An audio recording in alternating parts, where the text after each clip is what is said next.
नाज़रीन बुलेटिन खे अॻिते वधाईंदे मूंखे हिकु ॿी अहम ख़बर खां आगाह कयूं त इस्लामाबाद जी मक़ामी अदालत फवाद चौधरी खे जुडिशियल रिमांड ते जेल मोकिले छॾियो आहे।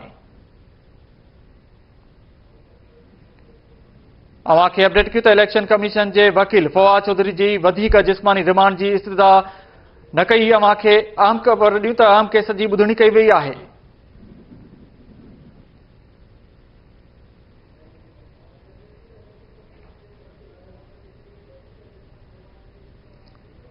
इस्लामाबाद जी मक़ामी अदालत फवाद चौधरी खे जुडिशियल रिमांड ते जेल मोकिले छॾियो आहे।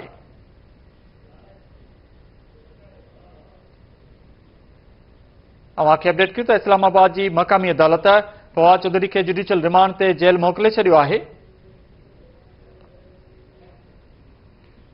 इलेक्शन कमीशन जे वकील फवाद चौधरी जे वधीक जिस्मानी रिमांड जी इस्तदा कई हुई।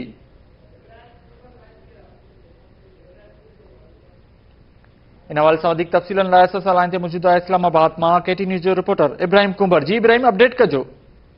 जी बिल्कुल, ॿिनि ॾींहंनि जे रिमांड खां पोइ अॼु फवाद चौधरी खे मक़ामी अदालत जुडिशियल मैजिस्ट्रेट वकास अहमद वटि पेश कयो वियो। उन मौक़े ते जेको पुलिस जो प्रोसिक्यूटर हो उन ई वधीक जिस्मानी रिमांड जी इस्तदा कई ऐं प्रोसिक्यूटर चवणो त कल जेको फवाद चौधरी खे लाहौर जेको सो उहो मोकिलियो वियो हो ऐं फोटोग्रामेट्रिक जेका टेस्ट आहे उहा अदालत जो चवणो त उहा कंहिं अहमियत जी आहे जंहिं ते हुन जो प्रोसिक्यूटर चवणो त टेस्ट जो असुल मक़सदु इंसान जी जेका सा उहा सुञाण करण हूंदी आहे ऐं मुख़्तलिफ़ जेके से फवाद चौधरी वटि मोबाइल लैपटॉप ऐं ॿियूं जेके से आहिनि उहे डिवाइसिस बरामद करणियूं आहिनि। उनजे करे वधीक रिमांड ॾिनो वञे। जॾहिं त इलेक्शन कमीशन जो जेको वकील हो उन ई इहा इस्तदा न कई। इलेक्शन कमीशन जे वकील चवणो त फोटोग्रामिक टेस्ट कराइणी हुई, उहा जेका असां कराए छॾी आहे। जॾहिं बाबर रहवान जेको वकील हो फवाद चौधरी जो उन जो चवणो त फवाद चौधरी खां जांच मुकमल थी चुकी आहे ऐं फवाद चौधरी जे वधीक इस्तदा जी बाज़ाब्ता तौर ते अमली तौर ते